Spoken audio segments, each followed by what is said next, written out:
জন্য আপনাদের দিক থেকে কোনো অনুমতি নাই। আমার কাজ শেষ না হওয়া পর্যন্ত কাউকেই আমরা ছাত্র রাজনীতি দিয়ে পথ চলা শুরু, এরপর শিক্ষকতা, সরকারি চাকরি, তৃণমূলের রাজনীতি, পৌর চেয়ারম্যান, সংসদ সদস্য, প্রতিমন্ত্রী, মন্ত্রী এবং বিএনপির মহাসচিব। দীর্ঘ রাজনৈতিক পথ পেরিয়ে এবার রাষ্ট্রের সর্বোচ্চ সাংবিধানিক পদে যাওয়ার পথে মির্জা ফখরুল ইসলাম আলমগীর। বিএনপি মহাসচিব ও স্থানীয় সরকার, পল্লী উন্নয়ন ও সমবায় মন্ত্রী মির্জা ফখরুল ইসলামকে দেশের 23তম রাষ্ট্রপতি পদে দলীয় প্রার্থী হিসেবে ঘোষণা করেছেন প্রধানমন্ত্রী তারেক রহমান। 1948 সালের 26শে জানুয়ারি ঠাকুরগাঁওয়ে জন্ম মির্জা ফখরুলের। ঢাকা বিশ্ববিদ্যালয়ে অর্থনীতিতে পড়ার সময় বামপন্থী ছাত্র রাজনীতির সঙ্গে যুক্ত হন তিনি। পূর্ব পাকিস্তান ছাত্র ইউনিয়নের বিভিন্ন পর্যায়ে নেতৃত্ব দেওয়ার পাশাপাশি 1969 সালের গণঅভ্যুত্থানের সময় ছিলেন সংগঠনটির ঢাকা বিশ্ববিদ্যালয় শাখার সভাপতি।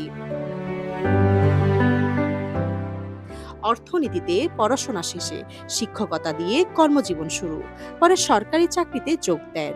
তবে রাজনীতির টানে 1986 সালে চাকরি ছেড়ে সক্রিয় রাজনীতিতে ফেরেন।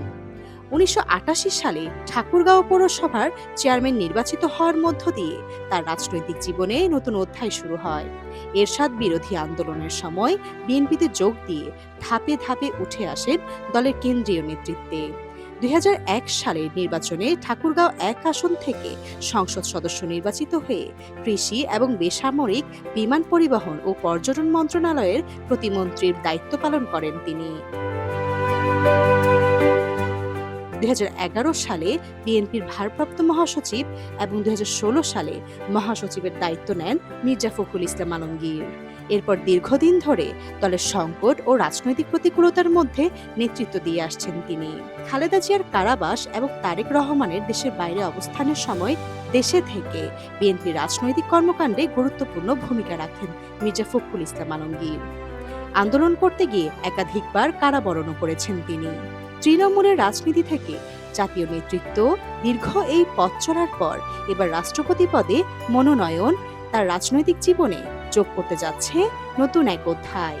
মির্জা ফখরুলের সেই দীর্ঘযাত্রার গন্তব্য কি এবার বঙ্গভবন?